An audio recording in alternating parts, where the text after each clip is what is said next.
Ibu mertua unggah foto pernikahan siri di Facebook. Besoknya ku telepon notaris dan kuserahkan kunci rumah 20 miliar. Meninggalkan suamiku tanpa harta sepeser pun.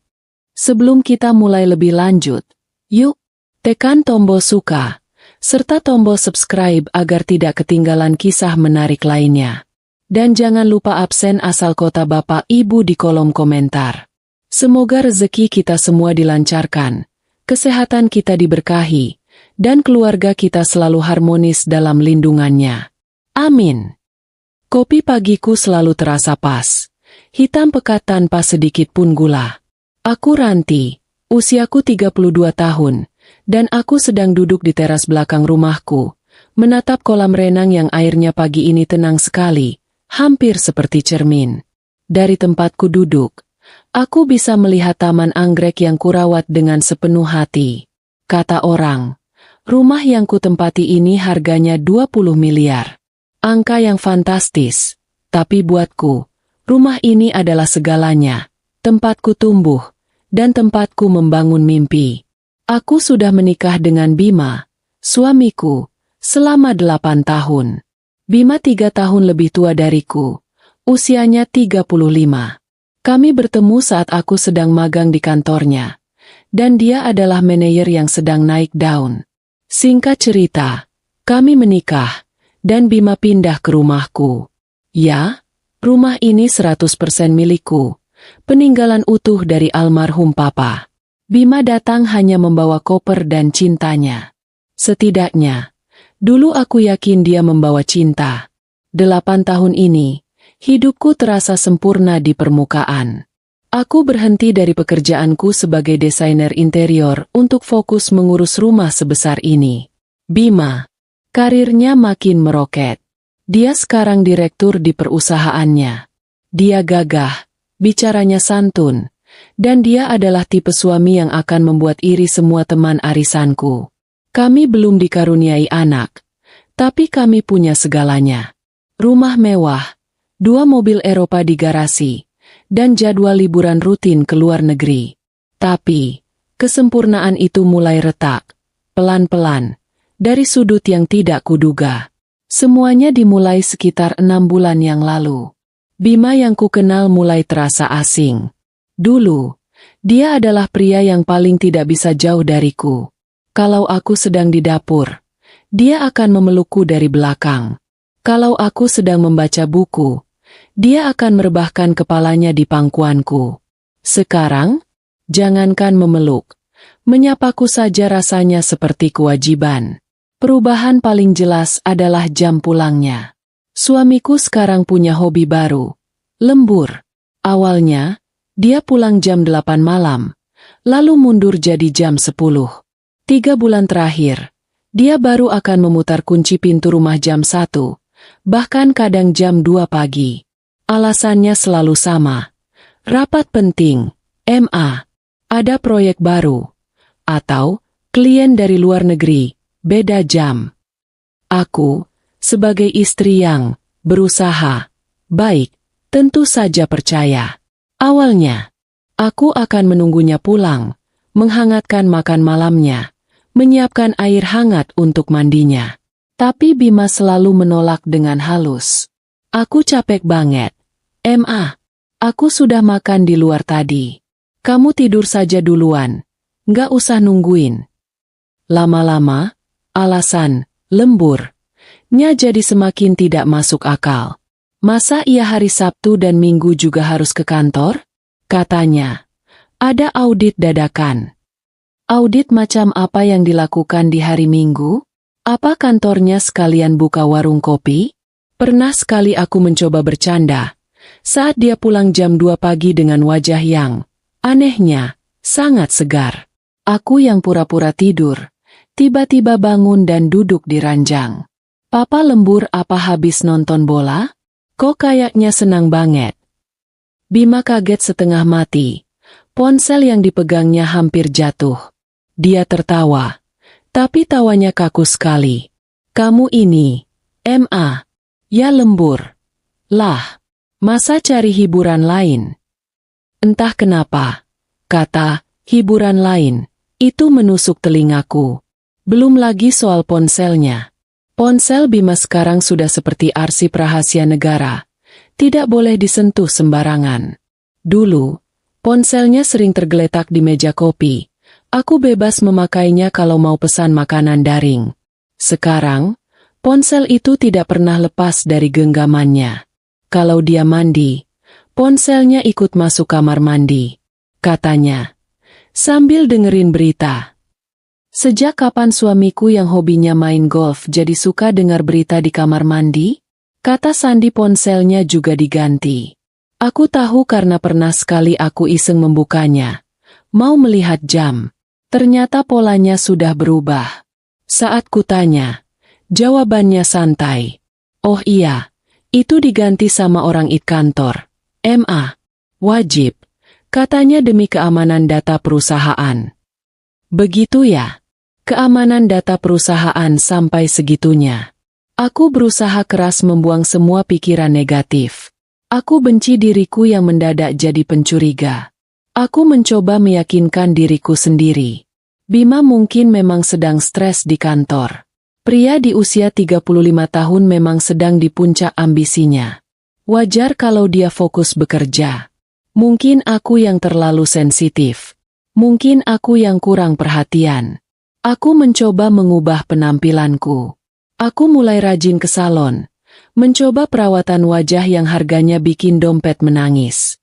Aku membeli beberapa baju tidur baru yang sedikit berbeda dari biasanya. Aku berharap Bima akan sadar. Akan memujiku seperti dulu. Apa hasilnya? Nil. Dia cuma melirikku sekilas dan bilang, "Mama cantik, tapi aku ngantuk banget. Besok pagi harus berangkat pagi." Lalu dia membalikan badan dan tidur memunggungiku. Rasanya seperti disiram air es. Kami tidur seranjang. Tapi di antara kami terasa ada lautan yang sangat dalam. Yang paling membuatku sedih bukan cuma soal jam pulangnya, atau ponselnya yang rahasia. Tapi sikapnya. Dia ada di rumah, tapi jiwanya tidak ada. Saat kami makan malam bersama, kalau kebetulan dia pulang cepat, matanya tidak pernah lepas dari layar ponsel. Aku bercerita soal tamanku, soal teman arisanku. Dia hanya menjawab, oh ya, atau, bagus, deh. Dia sudah tidak pernah menanyakan hariku. Dia sudah tidak pernah tertawa lepas melihat kelakuanku yang kadang konyol. Dulu, aku sering salah membedakan jahe dan lengkuas kalau memasak.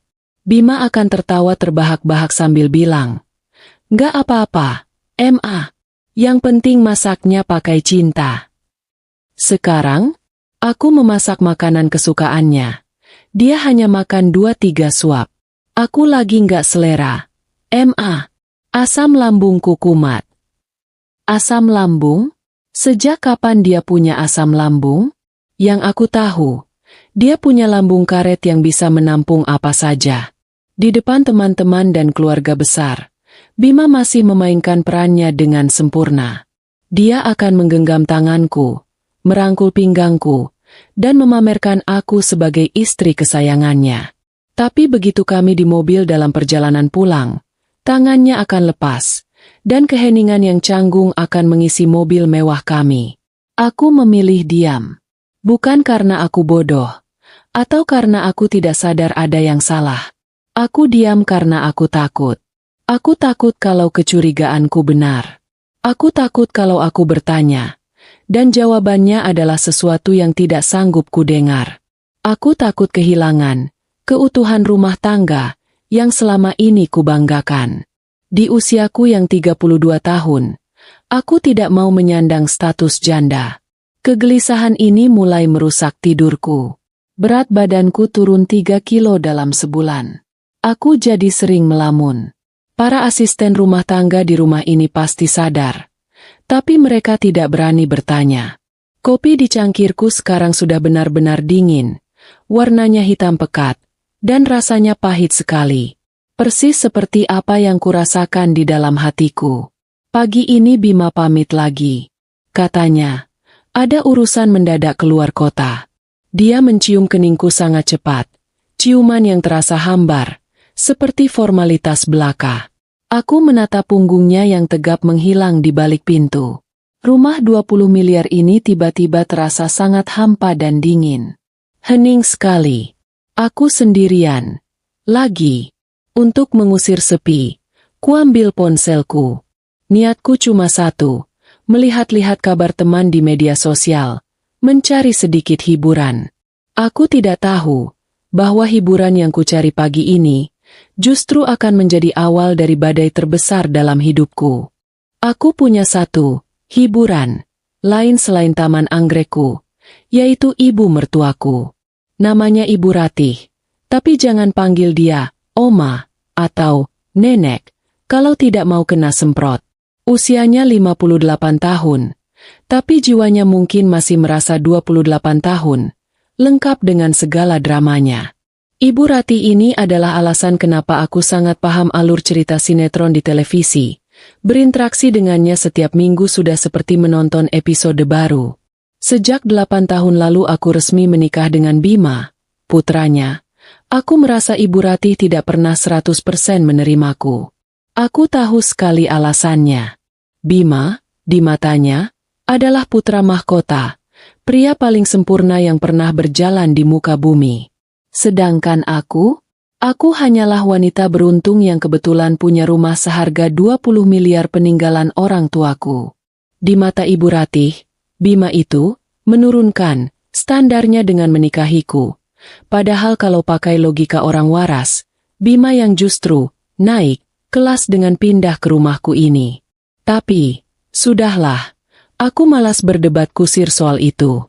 Ibu mertuaku adalah tipe orang yang kalau bertamu ke rumahku, matanya akan memindai segalanya seperti mesin pencari kesalahan. Dia punya bakat alami untuk menemukan debu di tempat yang bahkan petugas kebersihan profesional pun tidak akan menemukannya. Pasti ada saja yang dikomentari. Masakanku dibilang hambar. Ranti, kamu ini masak kok rasanya kayak masakan rumah sakit? Hambar. Bima itu sukanya yang medok, yang bumbunya berani, kayak masakan mama. Padahal, Bima sendiri yang selalu bilang kalau dia suka masakanku justru karena tidak terlalu berminyak dan tidak terlalu asin. Katanya bagus untuk kesehatan di usia 30-an. Tapi kalau ibunya sudah bicara, Bima cuma bisa cengengesan sambil menyikut lenganku pelan. Taman anggrekku yang kurawat setengah mati? Dibilang buang-buang uang. Buat apa tanam bunga mahal-mahal begini? Nggak bisa dimakan juga. Mending kamu tanam kangkung sama bayam di halaman belakang. Jelas ada hasilnya. Aku cuma bisa senyum simpul. Padahal aku tahu, di rumah kontrakannya yang sempit itu, dia berusaha keras menanam mawar di pot-pot kecil, tapi selalu gagal dan berakhir layu sebelum berkembang. Mungkin dia iri, tapi gengsinya setinggi gunung. Dan tentu saja, puncak dari segala kritiknya adalah soal anak. 8 tahun menikah dan belum memberinya cucu adalah kejahatan terbesar di matanya. Setiap bertemu, kalimat saktinya pasti keluar. Kamu itu usaha, dong, Ranti, pijat, minum jamu, apa, kek, jangan cuma dandan saja. Kasihan Bima, kerja capek-capek banting tulang. Pulang ke rumah sepi, nggak ada suara tangisan anak. Rasanya aku ingin sekali menjawab. Memangnya mama pikir aku tidak usaha? Memangnya aku tidak ingin? Tapi seperti biasa, aku telan saja kepahitan itu. Kalau Bima sesekali mencoba membelaku, Ibu Ratih akan langsung mengeluarkan jurus andalannya, menangis sesenggukan. Dia akan bilang Bima sekarang sudah lupa sama ibu yang melahirkannya. Sudah jadi suami takut istri. Bima pasti langsung pusing 7 keliling, dan akhirnya aku yang mengalah dan minta maaf. Entah untuk kesalahan apa. Ibu Ratih juga punya seekor kucing kampung belang 3 yang dia beri nama Pangeran. Kucing ini, kurasa, tingkatannya lebih tinggi daripadaku, bahkan mungkin daripada Bima sendiri. Ibu Ratih bisa meneleponku jam 10 malam. Bukan untuk menanyakan kabar anaknya, tapi untuk bertanya apakah aku punya stok ikan tuna kalengan, karena Pangeran mendadak tidak mau makan ayam rebus. Ajaib, memang. Nah, Keanehan Bima yang mulai hobi, lembur, dan bersikap dingin itu, entah bagaimana, sepertinya menular ke ibunya. Tapi dalam bentuk yang sangat berbeda. Jika Bima jadi sedingin es, Ibu Ratih justru jadi sehangat kompor. Hangat yang aneh. Hangat yang bikin bulu kuduku merinding. Semua dimulai minggu lalu. Dia meneleponku sore hari. Biasanya, kalau nama Mama Mertua muncul di layar ponsel, aku harus menarik napas 3 kali dan mengumpulkan mental baja sebelum mengangkatnya. Halo, MA? Sapaku. Siap mental menerima semprotan hari ini. Halo, Ranti, sayang. Aku sampai refleks menjauhkan ponsel dari telingaku. Sayang, apa aku tidak salah dengar? Apa ibu mertuaku baru saja memanggilku? Sayang? Ini pertama kalinya dalam 8 tahun. Iya, MA? Ada apa, MA? Tanyaku gugup. Gak ada apa-apa. Mama kangen aja. Kok? Kamu lagi apa? Sudah makan? Bima sudah pulang. 3 pertanyaan beruntun penuh perhatian. Ini rekor dunia baru. Biasanya dia menelepon cuma ada 2 alasan. Kalau tidak mau minta uang bulanan, yang sebenarnya Bima transfer rutin, ya pasti mau mengkritik sesuatu yang baru didengarnya dari gosip tetangga. Lagi santai aja. MA, ini Bima belum pulang, katanya lembur lagi. Jawabku jujur. Ku dengar helaan napas pelan di seberang sana. Lalu, sesuatu yang tidak terduga terjadi. Oh, lembur. Iya. Bima memang lagi sibuk banget. Ranti, proyeknya lagi besar-besaran di kantor. Kamu yang sabar ya, sayang. Namanya juga suami, kerja keras cari uang. Ya, buat istri juga. Aku terdiam 1000 bahasa. Dia membelaku, dia menyuruhku sabar dengan nada yang sangat lembut. Dunia sedang terbalik atau bagaimana? Iya, MA. Aku ngerti, kok. Jawabku kaku. Baguslah kalau kamu ngerti. Kamu istri yang baik. Ya sudah, jangan lupa jaga kesehatan, ya. Kamu itu istri satu-satunya Bima. Harus kuat. Telepon ditutup. Aku menatap layar ponselku dengan tatapan kosong. Istri satu-satunya? Memangnya Bima punya istri berapa? Mungkin itu cuma kiasan orang tua. Tapi pujian, istri yang baik, dan panggilan, sayang, itu terasa sangat ganjil. Rasanya seperti makan durian tapi baunya stroberi. Aneh sekali. Keanehan tidak berhenti di situ. 2 hari kemudian, dia menelepon lagi. Kali ini pagi-pagi sekali, saat aku sedang mengurus anggrek bulanku yang baru mekar. Ranti, Mama barusan masak rendang. Enak banget. Bumbunya pas. Mama kirim pakai ojek daring. Ya, buat makan siang Bima. Dia pasti suka banget. Lagi-lagi aku bingung. Seumur-umur, Ibu Ratih tidak pernah repot-repot memasak untuk kami. Biasanya dia yang minta dikirimi makanan dari rumahku, dengan alasan, makanan di rumahmu kan enak-enak, Ranti. Aduh, MA, nggak usah repot-repot. Nanti aku bisa masak. Bima juga kayaknya hari ini. Sudah, Mama sudah pesan ojeknya.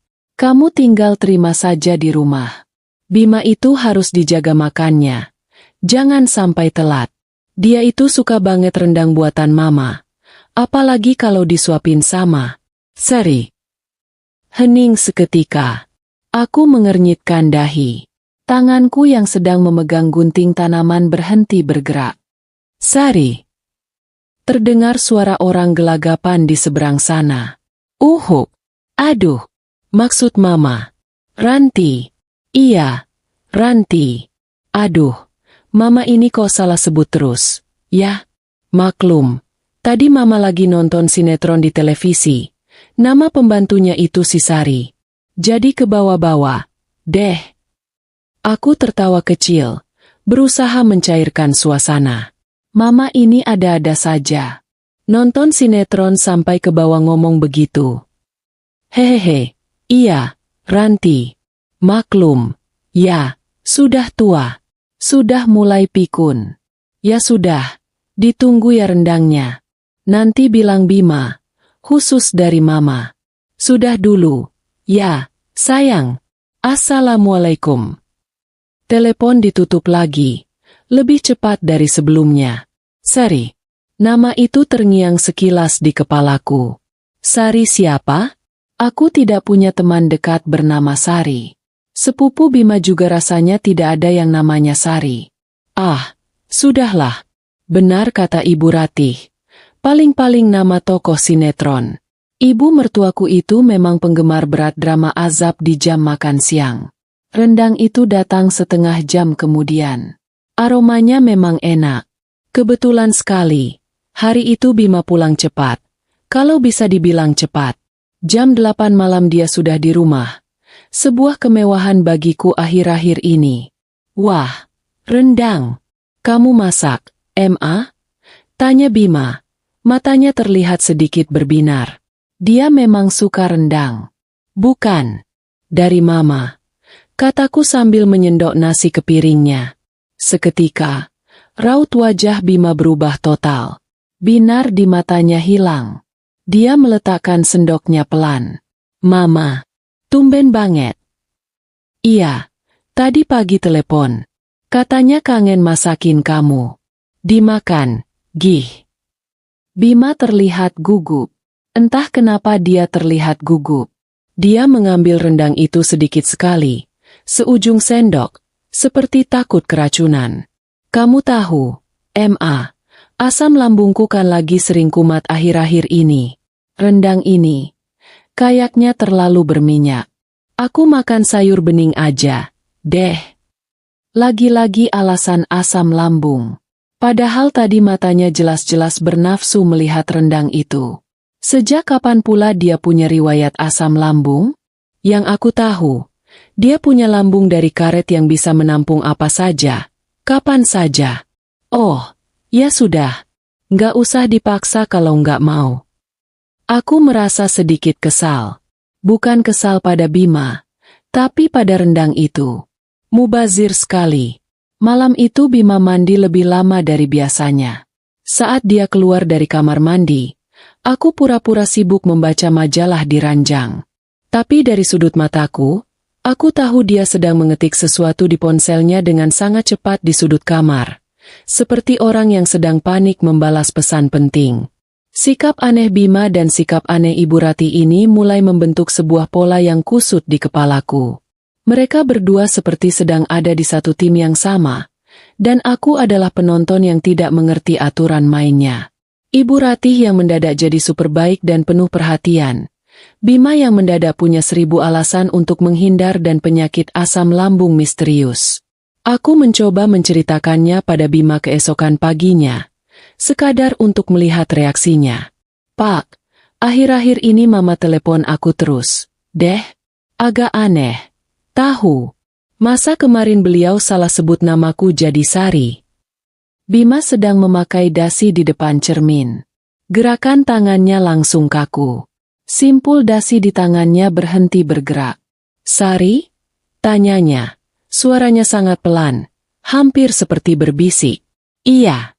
Katanya sih nama tokoh sinetron yang lagi ditontonnya. Ada-ada aja, ya, kataku sambil tertawa hambar. Mencoba melihat apakah dia akan ikut tertawa.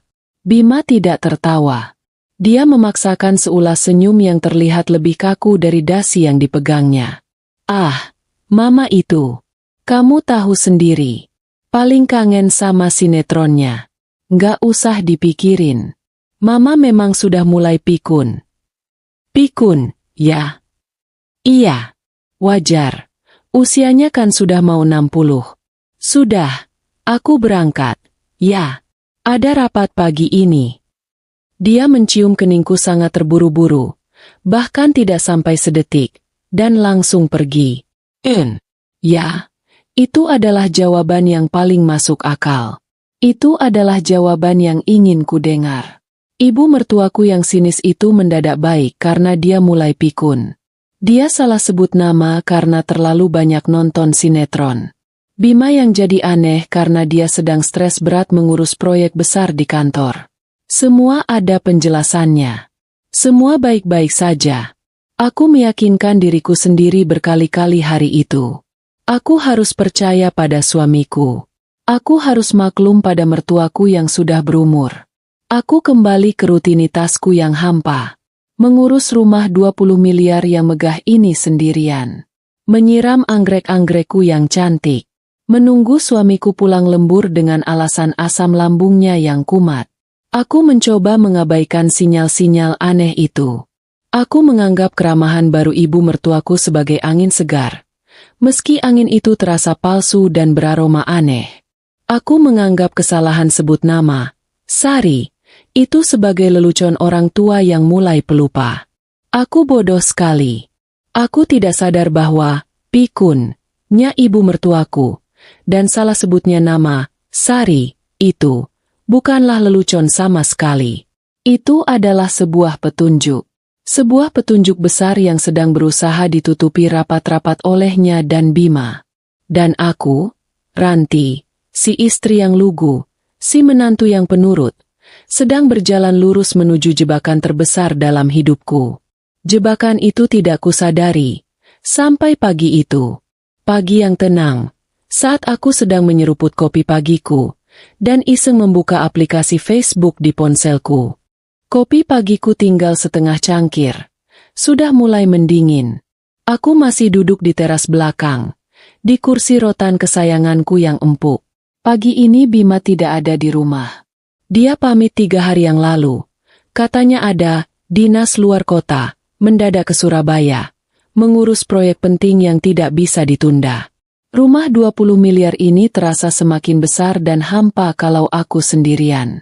Suara burung-burung di taman anggrekku terdengar riuh, tapi hatiku tetap saja terasa sepi. Untuk membunuh waktu, kuambil ponselku dari meja.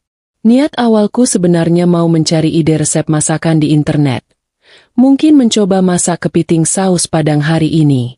Tapi jariku, entah dapat perintah dari mana, malah lincah membuka aplikasi biru berlogo huruf F, itu Facebook.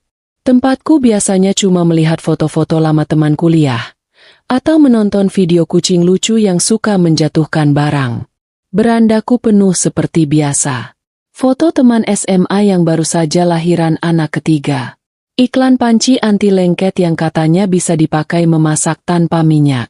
Video tutorial memakai riasan wajah yang kelihatannya gampang. Tapi kalau dicoba pasti hasilnya mirip ondel-ondel. Aku menggeser layar ke atas. Malas-malasan. Mataku masih setengah mengantuk. Belum sepenuhnya sadar. Lalu, mataku berhenti di satu unggahan. Unggahan baru. Mungkin baru beberapa menit yang lalu. Unggahan dari Ibu Ratih, mama mertuaku. Beliau memang baru-baru ini rajin sekali main Facebook. Mungkin karena kesepian di rumah kontrakannya. Biasanya dia cuma mengunggah foto kucing kesayangannya si pangeran yang sedang tidur. Atau keluhan soal cuaca panas yang bikin cucian tidak kering-kering. Tapi foto kali ini sangat berbeda. Itu adalah foto pernikahan. Aku mengernyitkan dahi. Foto pernikahan siapa? Fotonya terlihat sangat jelas. Diambil pakai kamera yang bagus. Ada pelaminan sederhana tapi elegan. Penuh dengan hiasan bunga mawar putih dan melati. Di tengah pelaminan itu, berdiri 2 orang pengantin. Yang laki-laki, aku kenal sekali. Itu Bima, suamiku. Dia memakai baju pengantin adat Sunda warna putih bersih, lengkap dengan bendo di kepalanya. Dia terlihat sangat gagah. Dan dia tersenyum. Senyum lebar dan bahagia yang sudah lebih dari 6 bulan ini tidak pernah kulihat di rumah ini. Jantungku rasanya berhenti berdetak sepersekian detik. Aku mengucek mataku berkali-kali. Apa aku salah lihat? Apa ini foto pernikahan kami 8 tahun yang lalu? Bukan. Baju pernikahan kami dulu warnanya merah marun, dan Bima 8 tahun lalu, jujur saja, pipinya sedikit lebih tembem dari yang di foto ini. Ini Bima yang sekarang. Bima yang katanya sedang dinas di Surabaya. Di samping Bima, berdiri seorang perempuan. Jelas sekali itu bukan aku. Perempuan ini jauh lebih muda. Mungkin usianya baru pertengahan 20-an. Kulitnya putih mulus, wajahnya cantik sekali, dan dia memakai siger perak yang berkilauan di kepalanya. Dia memeluk lengan Bima dengan sangat mesra, dan Bima balas menatapnya dengan tatapan memuja. Keduanya tersenyum bahagia menatap lurus ke kamera. Bukan cuma mereka berdua. Di samping kiri Bima, berdiri dengan gagahnya, adalah Ibu Ratih. Ibu mertuaku tersenyum bangga sekali. Mulutnya terbuka lebar, sambil mengacungkan kedua jempolnya ke arah kamera. Dia memakai kebaya baru warna hijau lumut yang terlihat mahal dan berkilauan. Ponsel di tanganku terasa bergetar hebat.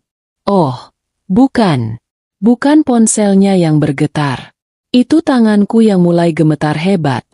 Tidak terkendali. Cangkir kopi di meja masih aman.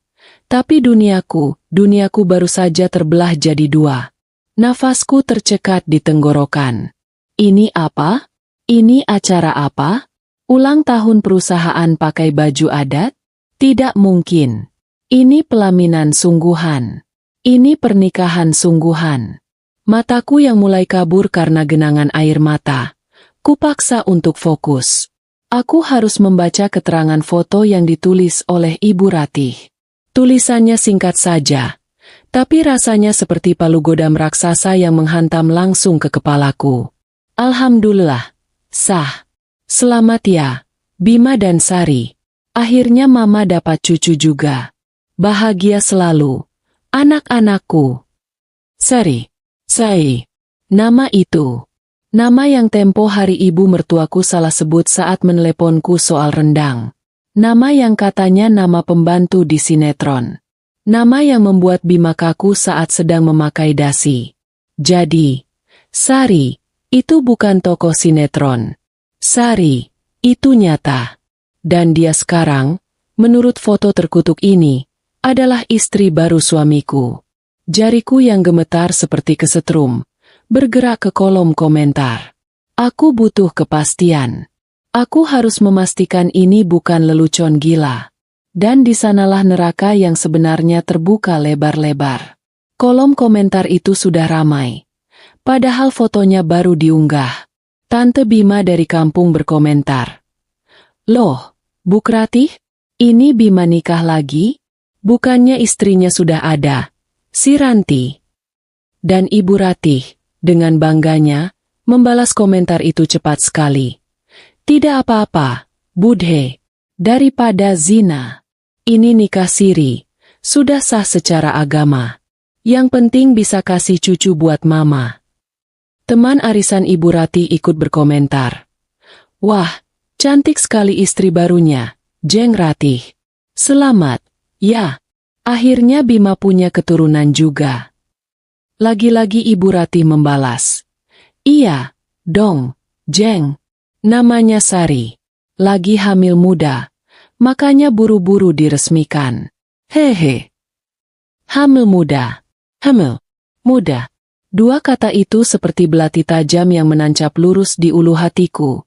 Lalu diputar-putar. Jadi ini alasannya. Ini alasan Bima selalu lembur sampai jam 2 pagi. Ini alasan dia punya penyakit. Asam lambung. Misterius. Ini alasan dia tidak pernah lagi menyentuhku.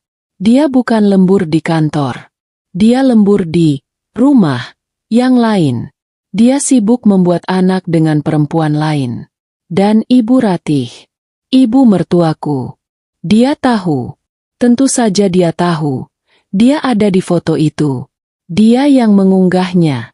Semua keanehannya minggu lalu kini jadi masuk akal. Panggilan, sayang, yang palsu itu. Kiriman rendang yang tiba-tiba. Itu semua cuma sandiwara. Itu bukan karena dia pikun. Itu karena dia sedang berbahagia menyambut menantu baru dan calon cucu pertamanya.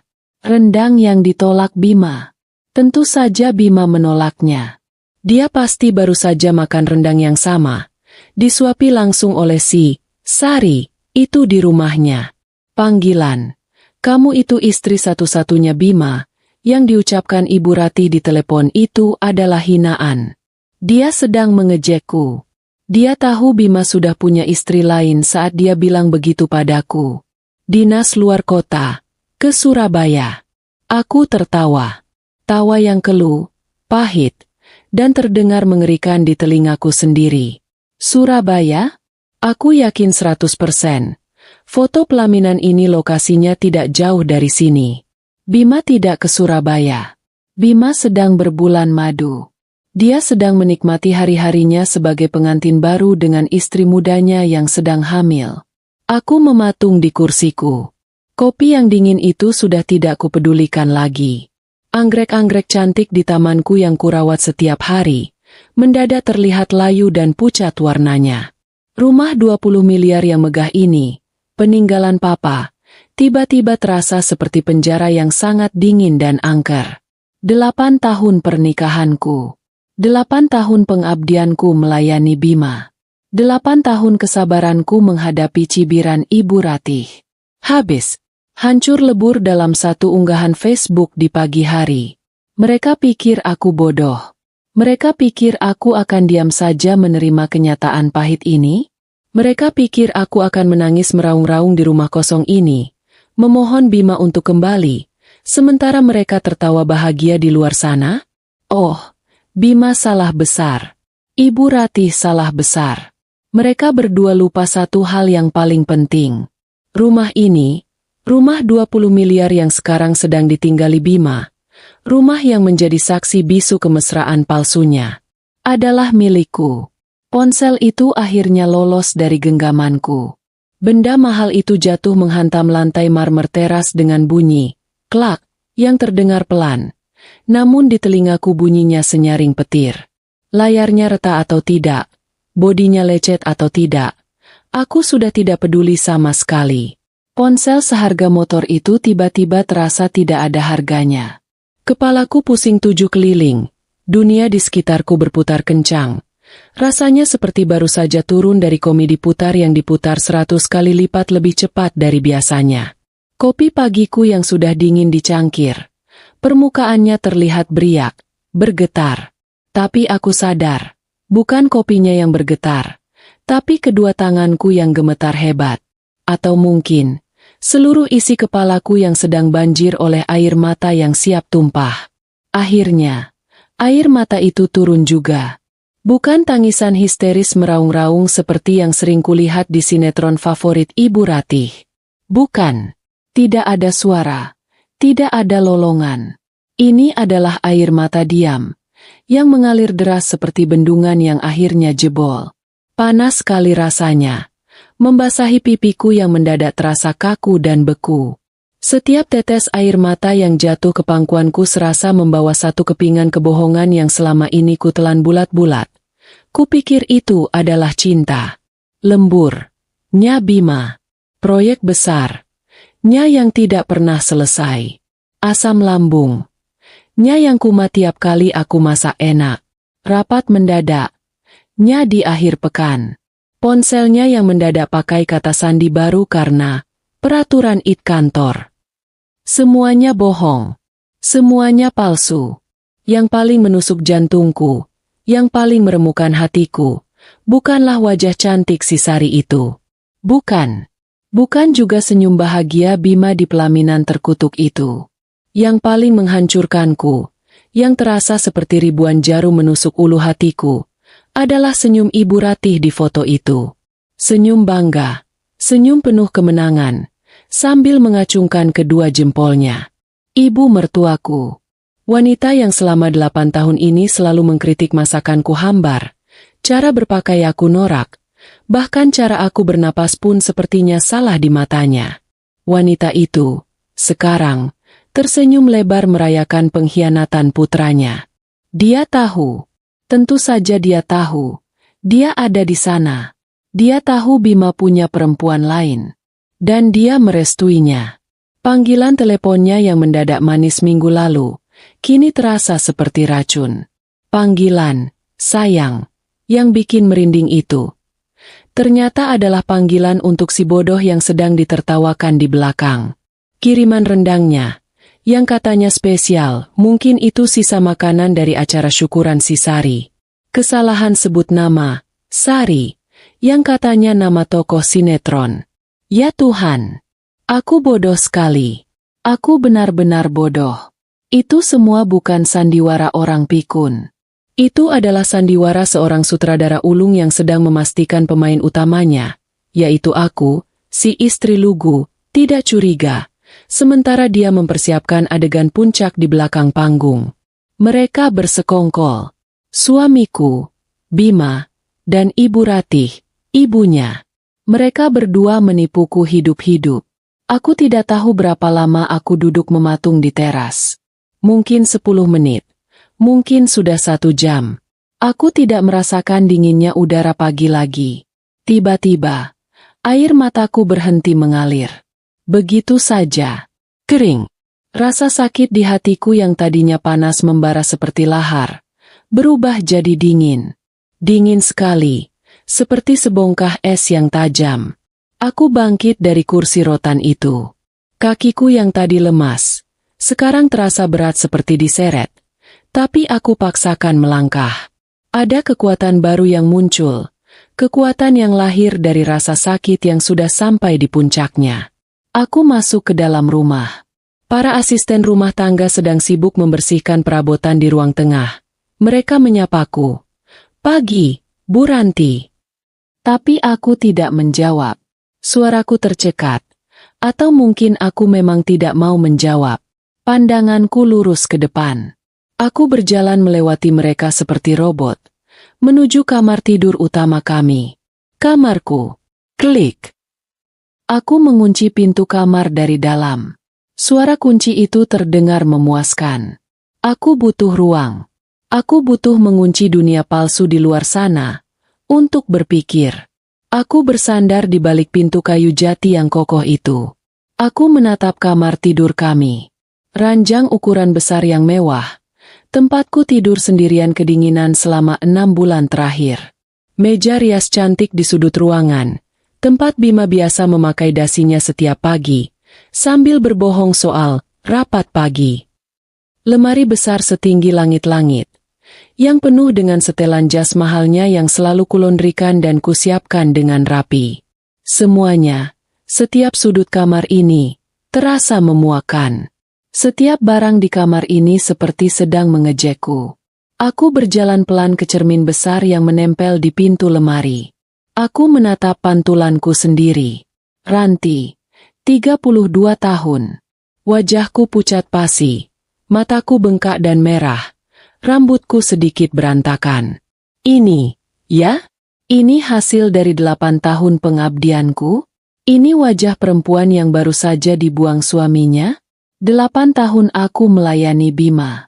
Menyiapkan bajunya setiap pagi, memasak makanan kesukaannya, memijat punggungnya kalau dia bilang, capek lembur.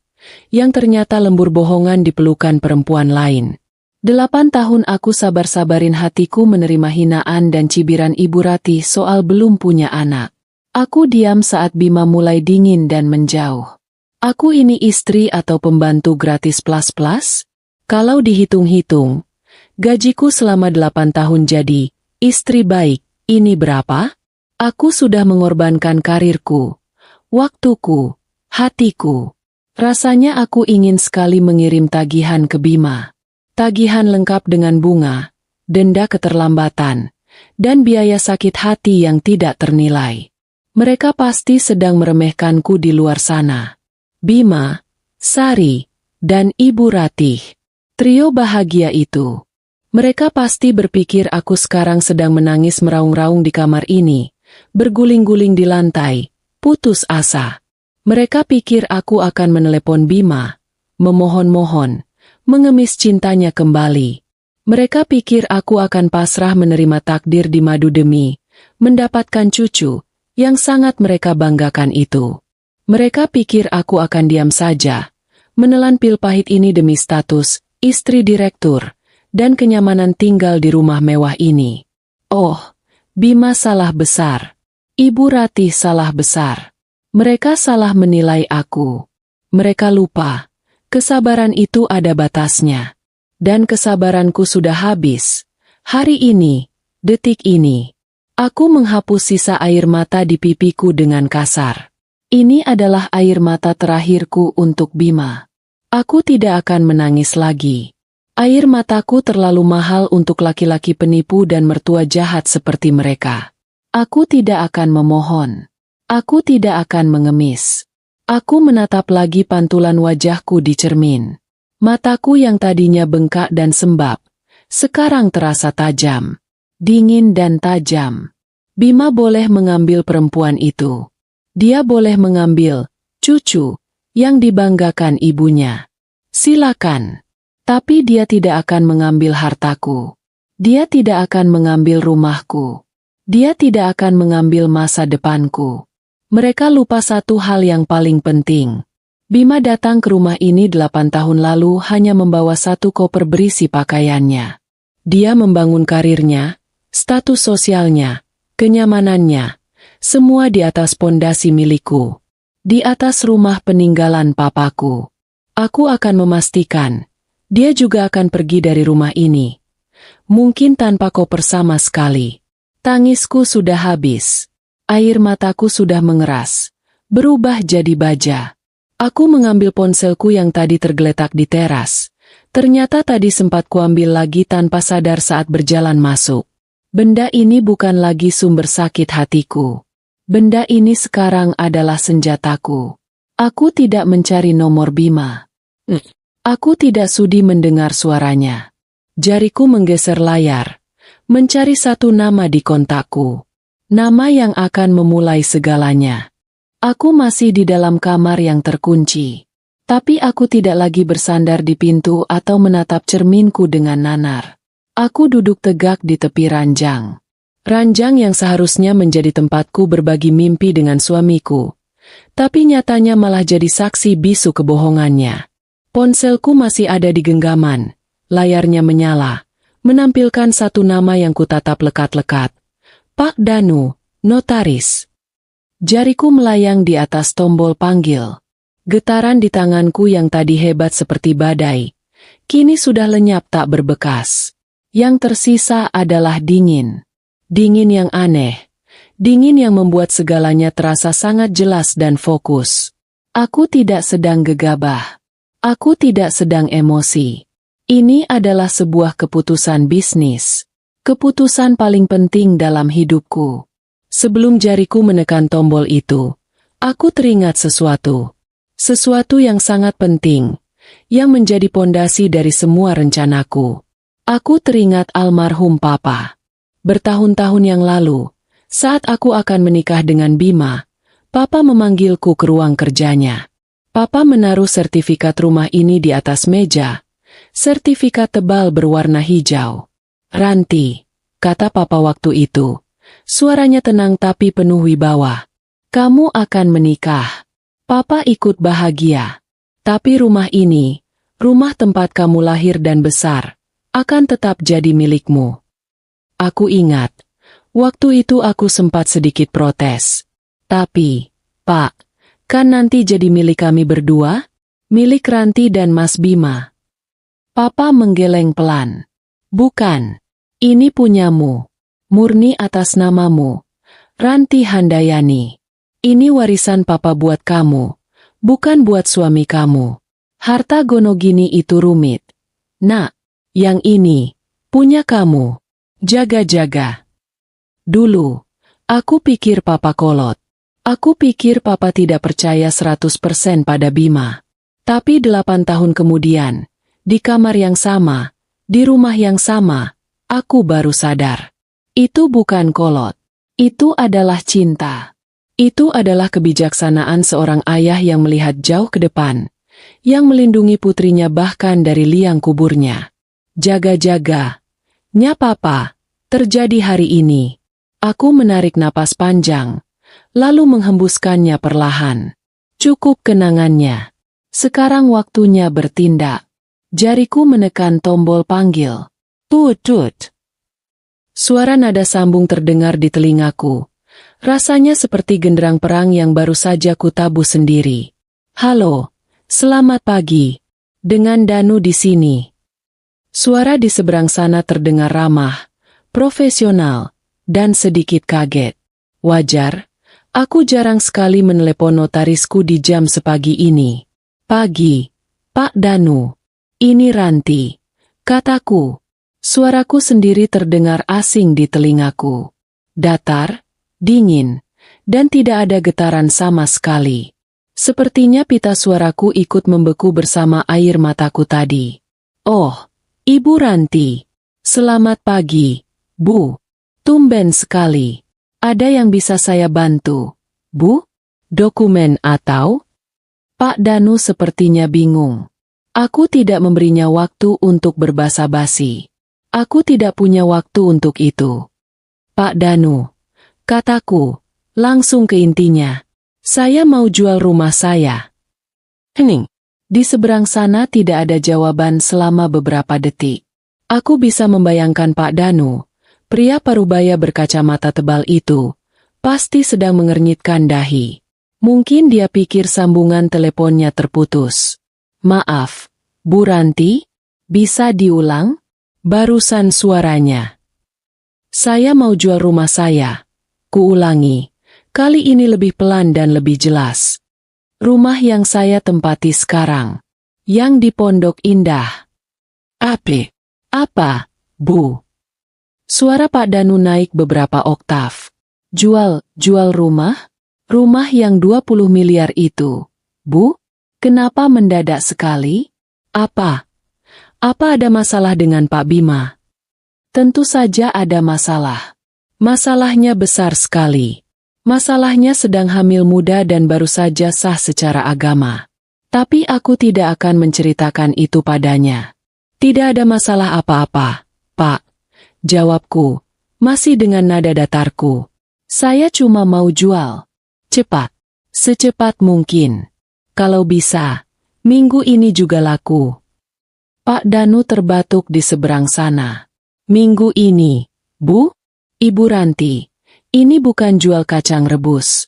Ini aset 20 miliar. Butuh proses. Bu. Iklan. Penawaran. Belum lagi. Saya tidak mau pakai iklan. Potongku cepat. Pak Danu. Ingat Pak Haryono? Investor properti yang botak itu. Yang 3 tahun lalu ngebet sekali mau beli rumah ini? Yang katanya mau bikin galeri seni di sini? Yang waktu itu ditolak mentah-mentah sama Bima. Pak Haryono. Sebentar, Bu.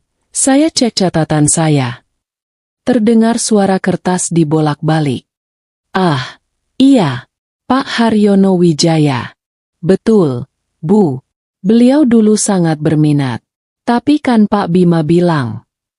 Bima tidak ada urusannya dengan ini. Kataku. Kali ini ada sedikit penekanan dalam suaraku.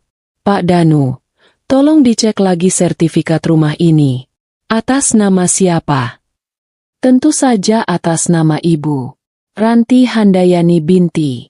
Atas nama Ibu sendiri. Warisan murni. 100% milik Ibu. Pak Danu menjawab dengan tegas. Bagus. Kataku. Itu artinya saya tidak butuh izin dari siapapun untuk menjualnya, kan? Termasuk dari suami saya. Lagi-lagi hening. Pak Danu pasti sedang mencium ada yang tidak beres. Secara hukum tidak, Bu. Ibu adalah pemilik tunggal yang sah. Ibu punya kuasa penuh. Bagus sekali, kataku. Jadi, tolong hubungi Pak Haryono itu hari ini juga. Bilang padanya, rumah ini saya lepas di harga 20 miliar, tunai. Tidak kurang sepeser pun. Saya yakin dia tidak akan menawar. Dia tahu harga tanah di sini naik gila-gilaan. Baik, Bu Ranti. Akan saya hubungi beliau setelah ini. Tapi, Bu, Ibu yakin 100%? Ini keputusan besar. Aku menatap pantulan diriku di cermin besar di depanku. Wajah pucat, mata bengkak. Tapi di balik semua itu, ada tatapan yang baru. Tatapan yang keras. Saya tidak pernah seyakin ini seumur hidup saya, Pak. Tolong urus secepatnya. Dan satu hal lagi, Pak Danu. Iya, Bu. Tolong, jangan hubungi suami saya. Jangan beritahu Bima soal ini. Transaksi ini, antara saya dan Bapak, dan Pak Haryono. Mengerti? Terdengar helaan napas berat dari seberang. Saya mengerti, Bu Ranti. Saya notaris Ibu. Saya bekerja untuk Ibu. Akan saya laksanakan. Terima kasih, Pak Danu. Saya tunggu kabar baiknya secepatnya. Klik. Aku menutup telepon. Aku meletakkan ponselku di meja rias. Selesai. Langkah pertama sudah diambil. Suasana di kamar tidur mewah ini tiba-tiba terasa berbeda. Bukan lagi kamar yang angker dan memuakan. Ini adalah ruang komando. Ini adalah markas tempatku menyusun strategi. Aku berdiri, berjalan pelan ke jendela besar yang menghadap ke taman anggrekku. Di luar sana, matahari sudah mulai naik. Sinarnya mulai menghangatkan. Aku jadi penasaran. Apa yang sedang dilakukan Bima, Ibu Ratih, dan si Sari itu sekarang? Mungkin mereka sedang sarapan bersama di rumah kontrakan baru mereka. Tertawa-tawa bahagia. Mungkin Ibu Ratih sedang mengelus-elus perut si Sari, membayangkan cucu pertamanya. Mungkin Bima sedang menyuapi istri barunya, penuh cinta. Mereka sedang merayakan kemenangan mereka. Mereka tidak tahu, di Pondok Indah, aku, Ranti Handayani, baru saja mencabut fondasi rumah yang selama ini menopang kemewahan mereka. Aku tersenyum. Senyum pertamaku hari ini. Senyum yang dingin, pahit, tapi entah kenapa, terasa sangat memuaskan. Aku membuka kunci pintu kamar. Sudah waktunya keluar. Saat aku membuka pintu, Embok Inah, asisten rumah tangga yang sudah bekerja paling lama denganku, kebetulan lewat. Dia menatapku dengan wajah penuh kekhawatiran. Ibu pucat sekali. Ibu sakit? Mau saya buatkan teh hangat? Tanyanya pelan. Matanya menatap mataku yang bengkak. Aku menggeleng pelan. Tidak perlu, Embok. Terima kasih. Aku berjalan melewatinya. Tapi, Bu. Aku berhenti melangkah, tapi tidak menoleh. Embok Inah, kataku. Suaraku masih sedingin tadi. Tolong panggilkan semua yang bekerja di rumah ini. Pak Udin tukang kebun, Ratmi, Yanto sopir. Semuanya. Suruh kumpul di ruang tengah dalam 5 menit. Ada yang mau saya bicarakan. Embok Inah terdengar kaget. Semua, Bu? Sekarang juga? Iya. Sekarang. Kataku tegas. Baik, Bu. Embok Inah langsung bergegas pergi, setengah berlari. Aku melanjutkan langkahku menuju ruang tengah. Ada banyak hal yang harus kupersiapkan sebelum rumah ini laku. Dan aku butuh bantuan mereka semua. 5 menit kemudian, aku sudah duduk di sofa bludruku yang paling mahal di ruang tengah. Di depanku, Embok Inah, Ratmi si tukang masak, Pak Udin tukang kebun, dan Yanto sopir, berdiri menunduk. Wajah mereka tegang. Aku bisa merasakan kebingungan mereka. Dikumpulkan mendadak di jam kerja begini oleh nyonya rumah yang matanya bengkak. Pasti bukan pertanda baik. Mereka mungkin mengira aku akan memarahi mereka karena ada pekerjaan yang tidak beres. Aku menatap mereka satu persatu. Mereka adalah orang-orang baik yang sudah menemaniku bertahun-tahun. Bahkan Embok Inah sudah bekerja sejak aku masih gadis. Mereka lebih mengenalku daripada Bima. Saya kumpulkan kalian. Aku memulai. Suaraku masih saja datar, tanpa emosi. Karena ada kabar yang sangat penting. Mereka semua menahan napas. Aku menarik napas panjang. Saya akan menjual rumah ini. Reaksi mereka persis seperti yang sudah kuduga. Embok Inah memegang dadanya. Matanya terbelalak kaget. Ratmi menutup mulutnya dengan kedua tangan. Pak Udin yang biasanya tegap, Bahunya langsung terlihat turun. Hanya Yanto yang tetap diam, tapi rahangnya mengeras. Kalian jangan khawatir soal pekerjaan, lanjutku cepat, sebelum kepanikan mereka pecah. Kalian semua sudah bekerja dengan sangat baik untuk saya. Saya tidak akan melepas kalian begitu saja. Aku meraih 4 amplop tebal yang sudah kusiapkan di laci meja di sampingku. Amplop-amplop ini berisi uang tunai. Ini, kataku sambil menaruhnya di atas meja. Gaji kalian bulan ini, utuh. Ditambah pesangon. Masing-masing 6 kali gaji penuh. Kalau tadi mereka kaget, sekarang mereka syok. Mata mereka terbelalak menatap amplop tebal itu. 6 kali gaji adalah jumlah yang sangat besar. Jumlah yang tidak pernah mereka bayangkan akan mereka terima sekaligus. Aku tahu Bima itu pelit urusan bonus ke staf. Tapi aku tidak. Aku butuh kesetiaan mereka. Saya mau minta tolong satu hal terakhir sama kalian. Kataku, nadaku serius. Mereka langsung menatapku, seolah baru tersadar dari mimpi. Rumah ini akan laku cepat. Sangat cepat. Mungkin dalam 1 atau 2 hari ke depan. Saya mau kalian membantu saya berkemas. Mengosongkan rumah ini. Tapi, aku berhenti sejenak. Menatap mata mereka satu persatu. Saya mau ini dilakukan diam-diam. Jangan sampai ada yang tahu. Jangan ada satupun tetangga yang curiga. Terutama, jangan sampai Pak Bima tahu. Mereka saling pandang. Udara di ruangan ini terasa semakin berat. Embok Inah, yang paling tua dan paling berani, maju selangkah. Ibu. Suaranya bergetar. Maaf, Nyonya. Apa? Apa ibu baik-baik saja? Apa ada masalah sama bapak? Bapak tahu soal ini. Aku menggeleng pelan. Embok enggak perlu tahu masalah saya. Embok cuma perlu tahu, saya sangat butuh bantuan kalian. Anggap saja ini operasi rahasia kita. Kalian tahu di mana kotak-kotak bekas di gudang. Mulai kemas semua barang saya. Pakaian saya, perhiasan saya, barang-barang pecah belah. Semua yang jadi milik saya. Embok Inah menatapku lama. Ada sorot kasihan di matanya, tapi juga ada sorot kesetiaan.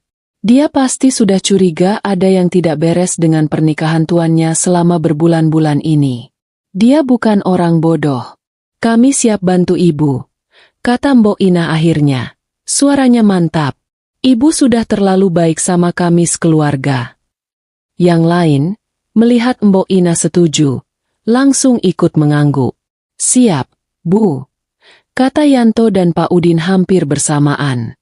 Bagus, kataku. Sekarang, ambil pesangon kalian, dan segera mulai bekerja. Prioritaskan barang-barang di kamar saya. Mereka mengambil amplop itu satu persatu, mencium tanganku, lalu bergegas bubar. Operasi senyapku sudah dimulai. Aku kembali ke kamarku yang sudah mulai terasa asing. Aku menunggu. Jantungku berdebar lagi, tapi kali ini bukan karena sakit hati. Ini debaran karena cemas. Bagaimana kalau Pak Haryono sudah tidak minat? Bagaimana kalau dia menawar dan prosesnya jadi lama? Bagaimana kalau Bima keburu pulang?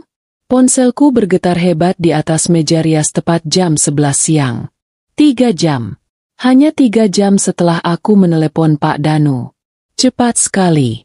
Nama Pak Danu Notaris muncul di layar. Tanganku sedikit gemetar saat mengangkatnya. Halo, Pak Danu. Sapaku, berusaha terdengar tenang. Bagaimana kabarnya?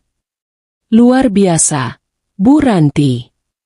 Suara Pak Danu di seberang sana terdengar hampir berteriak saking semangatnya. Aku sampai harus menjauhkan ponsel dari telingaku. Pak Haryono, beliau bahkan tidak menawar sepeser pun. Beliau bilang 20 miliar itu harga 3 tahun lalu. Beliau untung besar. Beliau langsung setuju. Aku menarik napas lega. Tentu saja dia untung. Pak Haryono itu mungkin sekarang sedang guling-guling di atas tumpukan uangnya saking senangnya dapat properti di lokasi emas begini dengan harga murah. Bodohnya Bima dulu menolak tawaran itu mentah-mentah karena merasa harga dirinya terinjak. Ah, sudahlah. Aku tidak peduli. Aku tidak butuh untung. Aku butuh uang tunai. Dan aku butuh cepat. Beliau tanya kapan bisa transfer. Bu, lanjut Pak Danu. Masih dengan nada girang. Beliau siap kapan saja. Katanya uangnya standby di rekening pribadinya. Beliau tanya apa bisa besok kita urus surat-suratnya. Jantungku berdebar kencang. Besok? Secepat itu? Ini lebih cepat dari dugaanku. Bisa, Pak. Jawabku mantap. Besok. Bilang padanya, besok pagi jam 9 kita bertemu di kantor Bapak. Kita tanda tangan akta jual beli. Saya mau semuanya selesai sebelum lusa. Besok pagi, Bu? Siap, Bu. Tentu bisa. Saya siapkan semua berkasnya hari ini juga. Ibu tinggal datang bawa KTP dan buku nikah asli. Ya. Buku nikah. Ah, benda itu. Baik, Pak. Saya akan bawa. Klik. Aku menutup telepon. Besok. Semuanya akan berakhir besok. Rumah ini akan resmi berpindah tangan. Aku menatap keluar jendela. Taman anggrekku terlihat cantik sekali disinari matahari siang. Para asistenku sudah mulai sibuk di bawah, mengangkut kotak-kotak kardus besar. Rasanya aneh. Aku akan meninggalkan tempat ini. Tempat aku lahir. Tempat aku menikah. Tempat aku dikhianati. Anehnya, tidak ada rasa sedih. Tidak ada air mata yang ingin keluar. Yang ada hanya kelegaan. Kelegaan yang luar biasa besar. Bima masih di luar kota. Entah di mana. Dia masih bersenang-senang dengan istri barunya. Dia masih menikmati kebohongannya. Dia tidak tahu kalau istananya, tempat dia pulang, tempat dia menaruh semua setelan jas mahalnya yang harganya puluhan juta, besok pagi sudah bukan lagi miliknya. Aku tersenyum tipis. Selamat bersenang-senang, Mas Bima. Pulang nanti. Jangan kaget ya, kalau gembok pagarnya sudah ganti. Pukul 8:30 pagi keesokan harinya, aku sudah duduk rapi di dalam mobil. Yanto menyetir dengan tenang. Membawaku menembus kemacetan pagi Jakarta. Aku sengaja tidak ke salon. Riasanku tipis saja, hanya untuk menutupi jejak air mata. Tapi aku memakai blus sutra terbaikku dan kacamata hitam besar yang menutupi mataku yang masih menyisakan sedikit bengkak. Di tanganku ada tas jinjing mahal. Tas yang dulu kubeli saat liburan ke Milan bersama Bima. Tas ini sekarang terasa sangat berat. Bukan karena isinya, tapi karena kenangannya. Dulu tas ini kubeli dengan tawa bahagia. Kini aku membawanya untuk menandatangani surat perceraianku secara tidak langsung. Di dalamnya ada KTP-ku, beberapa dokumen penting, dan tentu saja, buku nikah. 2 buku kecil berwarna merah dan hijau itu. Benda terkutuk yang dulu kuelulukan sebagai bukti cinta suci. Kini rasanya seperti barang bukti kejahatan. Pertemuan di kantor Pak Danu berjalan lebih lancar dari yang kubayangkan. Ruangan ber-AC itu terasa dingin, tapi suasana di meja rapat justru sebaliknya. Pak Haryono, si investor botak yang dulu ditolak mentah-mentah oleh Bima, ternyata orangnya sangat ramah. Dia datang bersama tim hukumnya, tersenyum lebar dari telinga ke telinga, seolah baru saja memenangkan undian besar. Dan memang, dia baru saja menang. Dia tidak banyak bicara, hanya membolak-balik dokumen tebal yang disiapkan Pak Danu dengan cepat, lalu menatapku. Ibu Ranti, saya turut. Sudahlah, katanya, sepertinya bingung mau bicara apa tapi matanya berbinar penuh kemenangan. Saya senang sekali kita bisa bekerja sama. Rumah itu adalah impian saya. Akan saya rawat dengan baik. Aku hanya mengangguk tipis. Tidak peduli dia mau merawatnya atau merobohkannya. Terima kasih, Pak Haryono. Yang penting prosesnya cepat. Dan memang cepat. Cepat sekali. Tepat jam 10 pagi, tanda tangan terakhir dibubuhkan di atas meterai. Pak Danu menggeser tumpukan dokumen itu. Akta jual beli sudah sah. Pak Haryono berdiri, menjabat tanganku erat. Sudah saya transfer, Bu. Real time. Silakan dicek. Ponselku bergetar di dalam tas. Aku mengeluarkannya dengan gerakan yang terasa kaku. Sebuah pesan singkat dari bank masuk. Jantungku rasanya berhenti berdetak sedetik. Angka yang kulihat di layar ponselku begitu panjang, begitu banyak nolnya. Sampai-sampai aku harus membacanya 3 kali untuk meyakinkan diriku. 20 miliar. Tunai. Utuh. Uang itu sekarang ada di rekening pribadiku. Rekening bank swasta yang kubuka diam-diam tanpa sepengetahuan Bima sebulan lalu. Rekening yang tidak pernah dia tahu ada. Aku menarik napas panjang di dalam mobil dalam perjalanan pulang. Yanto menjalankan mobil dalam diam, seolah mengerti aku butuh ketenangan. Rasanya aneh. Aku sekarang perempuan yang sangat kaya. Lebih kaya dari suamiku yang direktur itu. Tapi aku juga perempuan yang baru saja kehilangan rumah tangganya. Kehilangan 8 tahun hidupku. Aku tidak tahu harus merasa sedih atau senang. Yang kurasakan hanyalah hampa. Tapi hampa yang melegakan. Hampa yang terasa seperti sebuah awal baru. Begitu tiba di rumah, suasananya benar-benar seperti markas militer yang sedang bersiap pindah dalam senyap.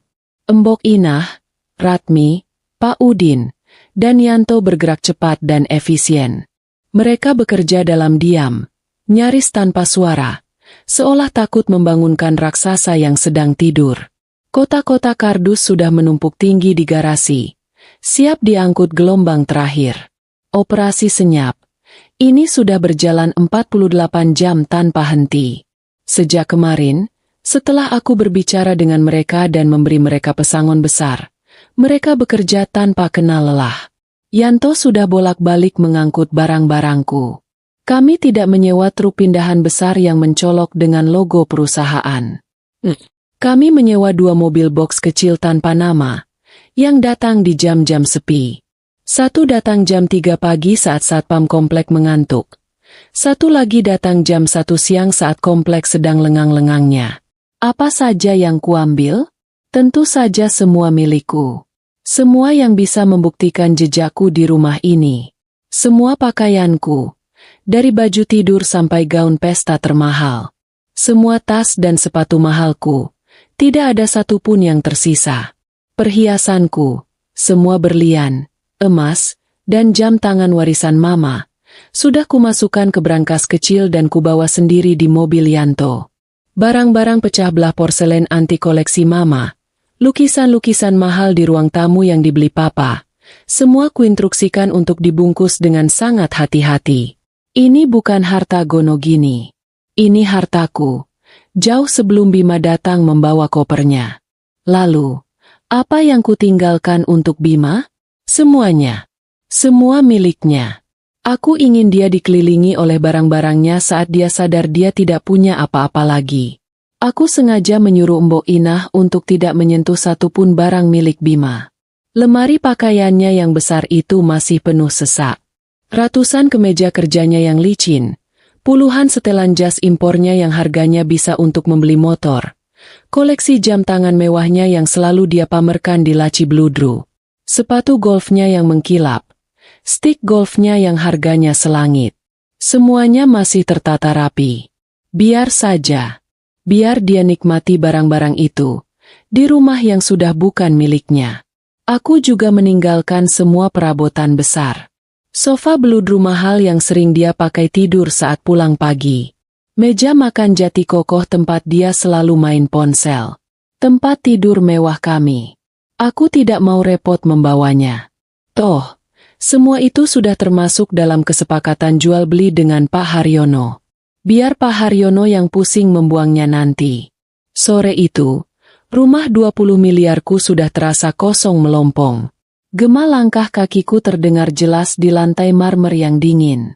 Hanya tersisa barang-barang Bima yang seperti pajangan di toko mahal yang ditinggal pemiliknya. Ironis. Aku masuk ke kamar tidur kami untuk terakhir kalinya. Kamar utama yang luasnya mungkin setara dengan satu rumah tipe 45. Aku membuka laci nakas di sisi tempat tidur Bima. Kosong. Dia memang tidak pernah menyimpan apa-apa. Aku membuka lemari pakaiannya. Rapi, penuh, tapi terasa mati. Pandanganku lalu jatuh pada satu benda di dinding di atas kepala ranjang. Foto pernikahan kami. Foto itu berukuran sangat besar, dicetak di atas kanvas. Aku dan Bima tersenyum bahagia di pelaminan 8 tahun lalu. Wajah kami terlihat begitu polos, begitu penuh cinta, begitu naif. Kebohongan. Senyuman itu palsu. Cinta itu palsu. Tanganku meraih foto itu, menariknya paksa dari dinding. Crack.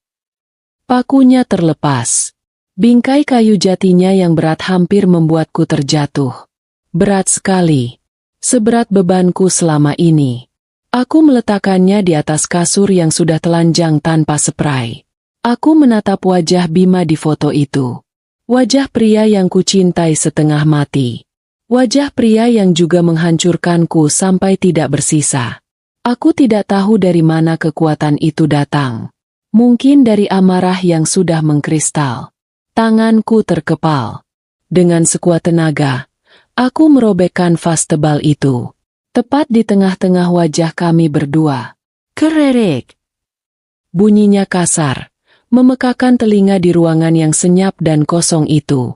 Jauh lebih keras dari dugaanku. Napasku terengah-engah. Debu dari kanvas yang lapuk beterbangan. Puas. Rasanya puas sekali. Lebih puas daripada melihat uang 20 miliar masuk ke rekeningku. Aku mengambil 2 sobekan foto itu. Foto wajahku yang tersenyum bodoh. Dan foto wajahnya yang tersenyum licik.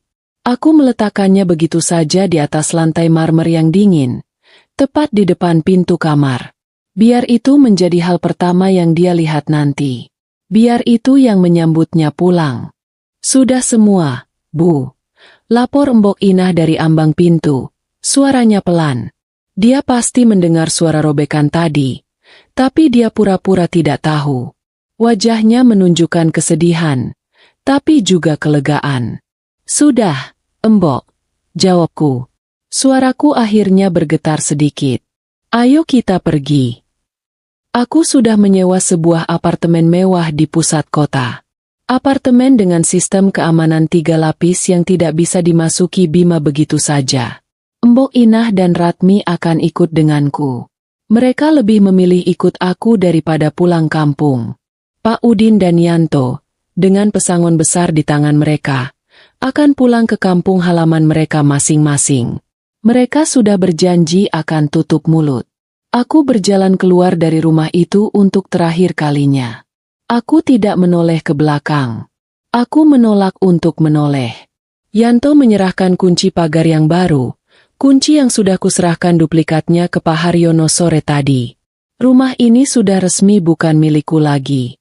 Saat mobil perlahan menjauh dari gerbang, aku melihat Pak Udin sedang mencabut papan nama di depan. Papan nama marmer berat bertuliskan, kediaman Bima Auranti. Dia memasukkannya ke tempat sampah. Aku tersenyum tipis. Operasi senyap. Selesai. Bima menyetir mobilnya memasuki komplek perumahan elit itu dengan perasaan campur aduk.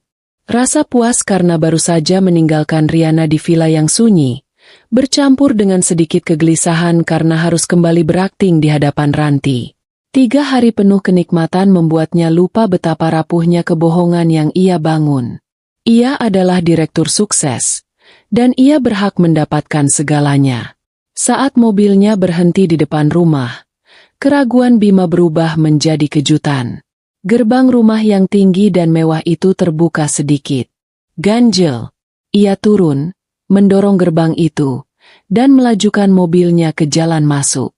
Garasi yang biasanya terisi 2 mobil mewah Ranti dan Yanto, kini kosong melompong.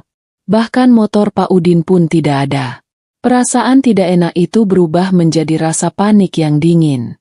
Ia meninggalkan mobilnya begitu saja di depan pintu utama. Pintu utama rumah itu juga tidak terkunci. "Ranti, Embok Inah," panggil Bima. Suaranya terdengar cemas.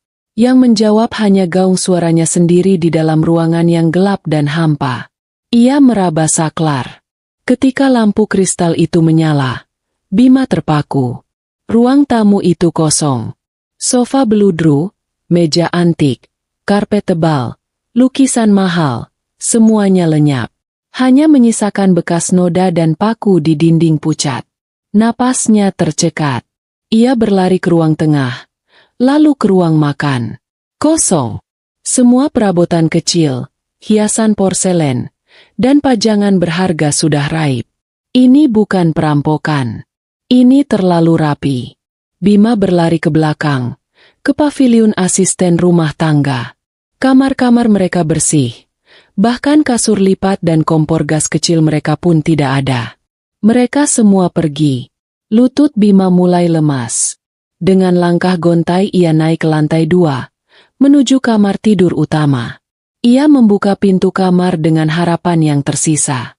Kamar itu gelap. Setelah lampu menyala, Bima hanya bisa menatap nanar. Sisi Ranti di kamar itu sudah tuntas dikosongkan. Lemari pakaiannya terbuka lebar. Kosong.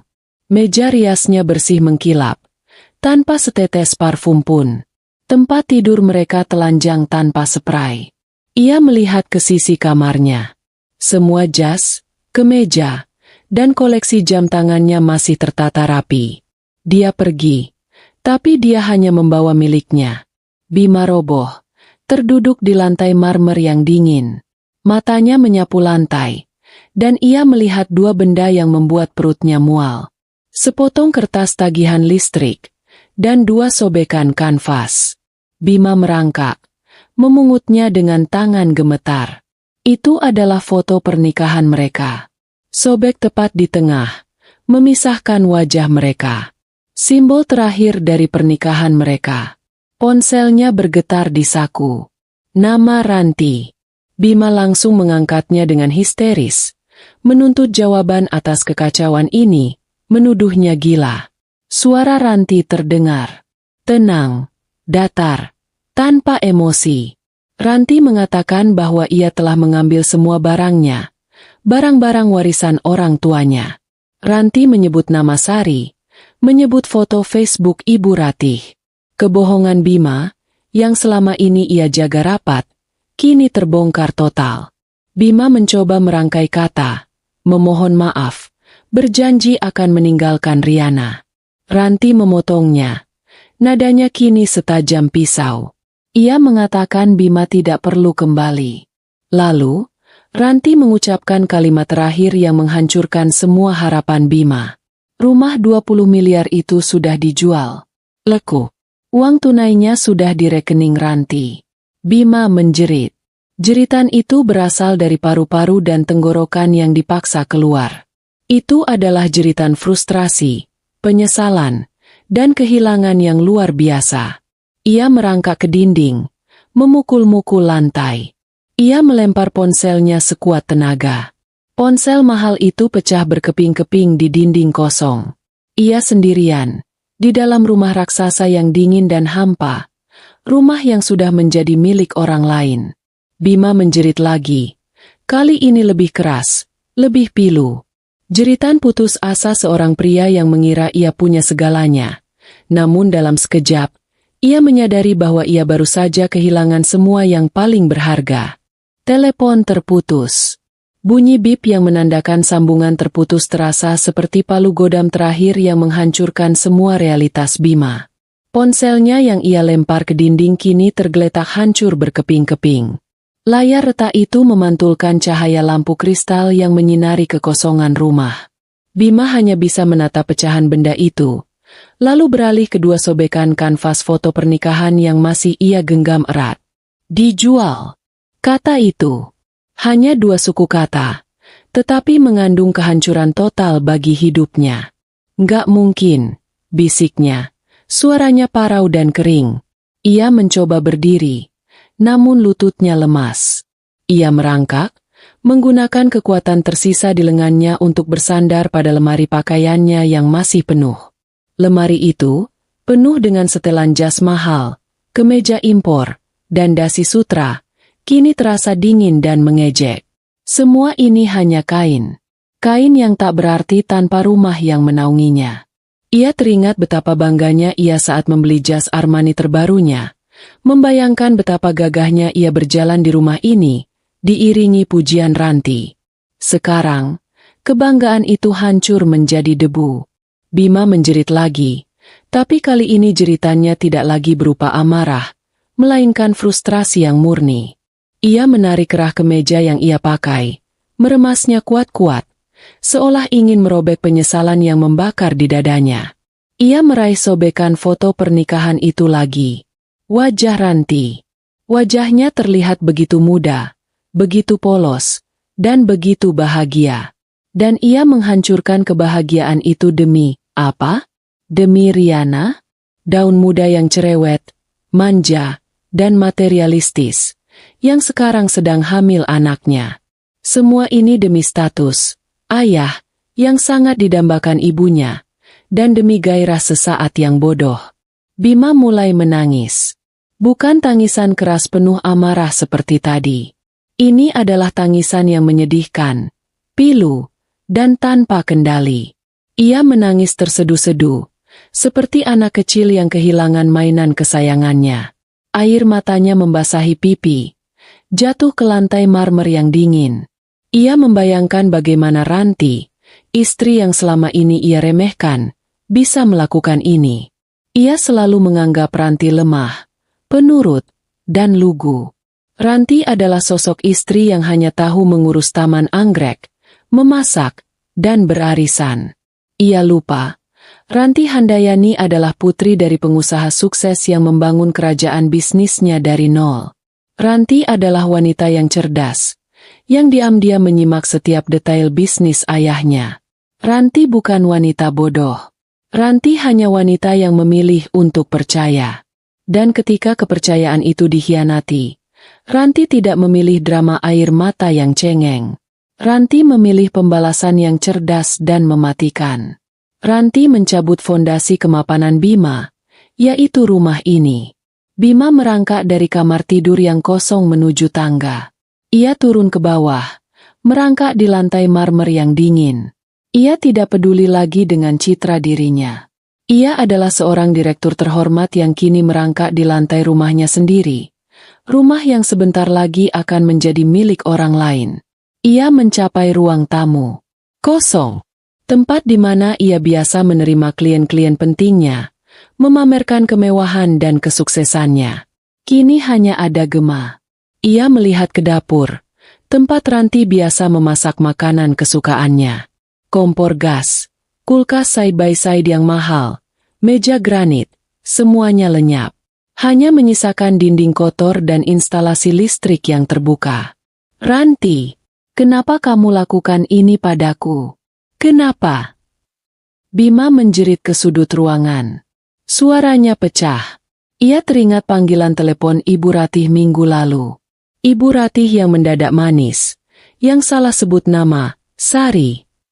Ia teringat tatapan mata Ibu Ratih yang aneh saat mengirim rendang.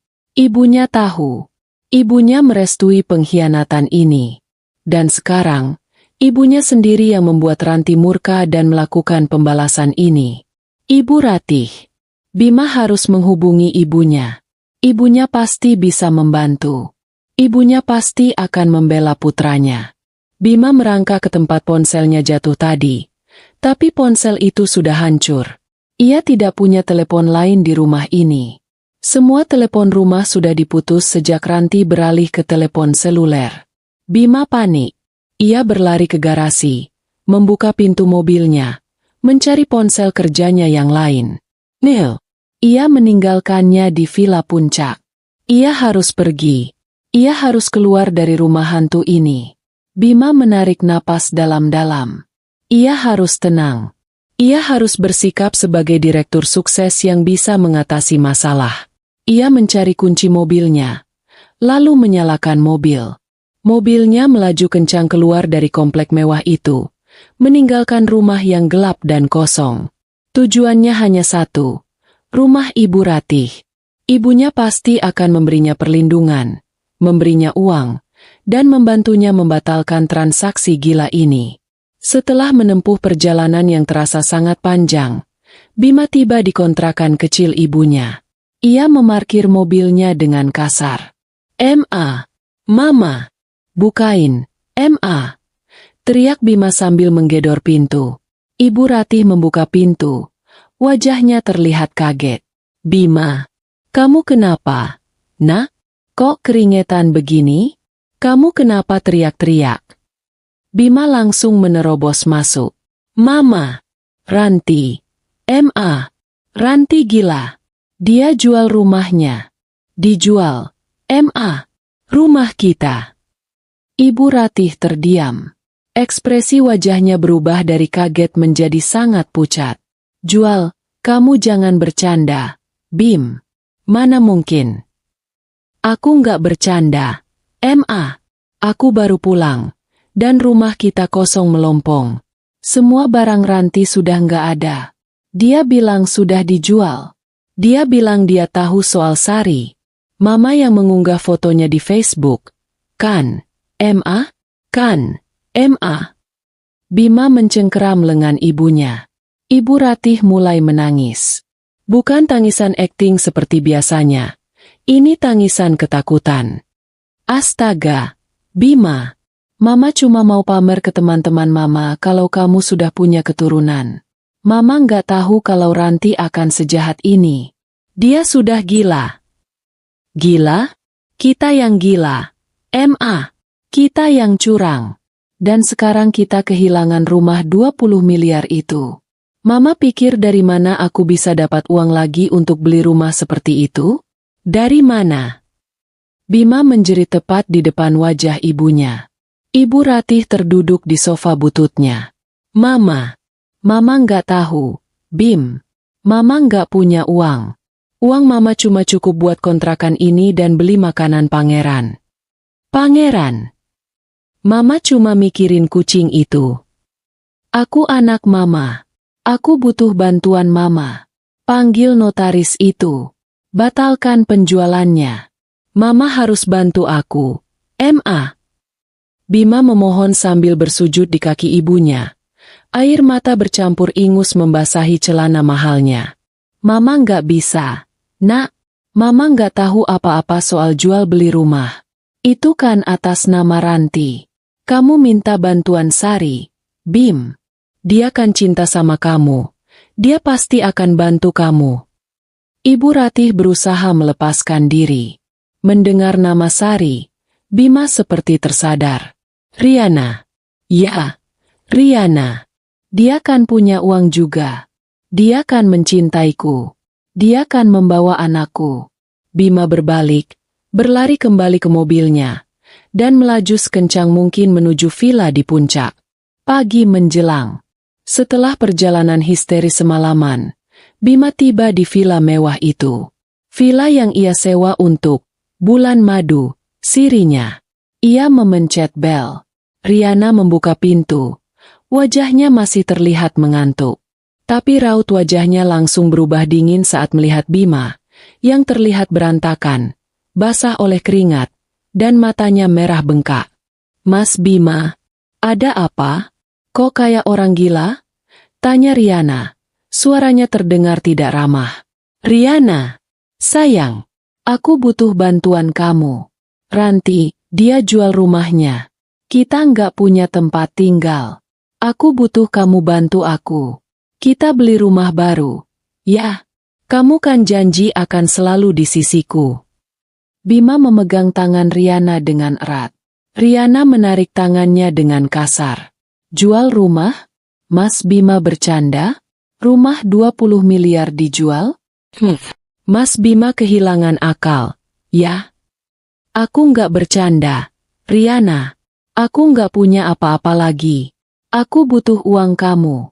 Kita beli rumah baru. Aku akan belikan mobil yang kamu mau." Bima memohon. Riana tertawa. Tawa yang sangat sinis dan tajam. "Uangku? Uangku cuma cukup buat pre-order tas mahal terbaru. Mas, mana cukup buat beli rumah di Jakarta? Dan soal janji? Aku janji akan di sisi Mas Bima yang direktur kaya raya. Bukan Mas Bima yang baru saja kehilangan rumahnya karena istri sahnya yang gila. Riana, aku bawa anak kita. Anak kita. Kamu nggak kasihan sama anak kita? Bima memohon. Air mata kembali mengalir. Riana menatap perutnya yang masih rata. Anak ini, dia butuh ayahnya yang kaya dan punya martabat. Mas, bukan ayah yang miskin dan diusir dari rumahnya. Maaf, Mas Bima. Aku cuma butuh jaminan. Dan Mas Bima sekarang gak punya jaminan apa-apa. Bima tercekat. Ia sadar. Riana tidak pernah mencintainya. Dia hanya mencintai kekayaan dan statusnya. Riana menunjuk keluar pintu. Sekarang, Mas, lebih baik Mas pergi. Aku nggak mau mama Mas Bima datang ke sini, bikin drama, dan mengganggu ketenangan bayiku. Villa ini, sewanya atas nama mamaku. Loh, kalau Mas Bima nggak pergi, aku telepon satpam komplek. Bima menatap Riana dengan wajah hancur. Ia tidak punya apa-apa lagi. Tidak ada rumah. Tidak ada istri, tidak ada simpanan, tidak ada ibu yang mendukung. Dan sekarang, perempuan simpanannya pun menolaknya. Bima keluar dari villa itu dengan langkah gontai. Ia masuk ke mobilnya dan menyetir tanpa tujuan. Ia tidak tahu harus kemana. Ia sudah kehilangan segalanya dalam satu malam. Ia tertipu oleh ambisi dan keserakahannya sendiri. Di tengah jalan yang sepi, ia menghentikan mobilnya di pinggir jalan. Bima memeluk kemudi. Wajahnya tenggelam di antara lengannya. Ia menangis lagi. Tangisan yang paling menyakitkan. Tangisan histeris yang tidak tertahankan. Ia menangis karena kesal pada dirinya sendiri yang bodoh. Ia menangis karena sadar. Ia baru saja menukar berlian yang ia punya, ranti dan rumahnya, dengan sepotong kaca murahan, Riana dan status ayah. Bima menjerit-jerit di dalam mobil, memukul-mukul kemudi. Ia menangis sejadi-jadinya, menangis karena karma itu datang begitu cepat, dan datang dibayar tunai dengan harga 20 miliar.